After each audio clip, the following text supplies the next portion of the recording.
Hi అండి, welcome to Banu recipes. ఈరోజు spicy ములక్కాడ మటన్ కర్రీ ఎలా చేయాలో మీకు చూపిస్తాను. నేను ఎలా చేస్తానో అదే విధంగా మీకు చూపిస్తున్నానండి. ముందుగా కొంచెం ఒక స్పూన్ నెయ్యి, కొద్దిగా నూనె పోసుకొని ఒక 2 పెద్ద ఉల్లిపాయలు కోసుకొని ఇలాగా వేపుకోవాలండి. ఇలా బ్రౌనిష్గా వచ్చినప్పుడు మసాలా దినుసులు, పట్టా, లవంగా, యాలకులు అవన్నీ వేసుకోవాలి. కొంచెం కరివేపాకు కూడా వేసుకుంటే టేస్ట్ బాగుంటుందండి.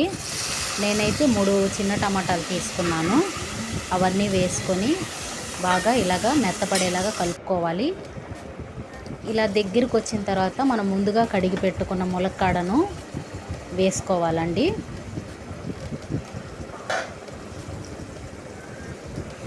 వేసుకొని బాగా కలిపి పెట్టుకోవాలి.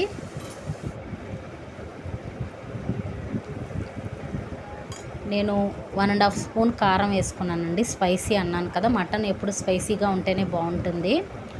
1/2 స్పూన్ పసుపు, 1 స్పూన్ ధనియాల పొడి, కొంచెం గరం మసాలా అవన్నీ వేసుకున్నాను.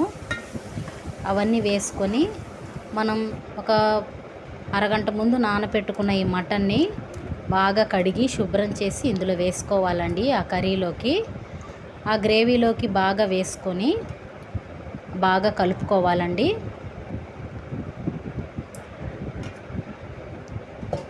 మొత్తం ఆ మసాలా మొత్తం అందులో కలుపుకొని తిప్పుకోవాలి. ఇలా తిప్పుకున్న తర్వాత ఒక 1/2 అవర్ తర్వాత నేనైతే 2 గ్లాసులు వాటర్ పోసుకున్నాను. కూర ఈ మాదిరికి వస్తుందండి. అంతేనండి, మటన్ కూర రెడీ. Thank you.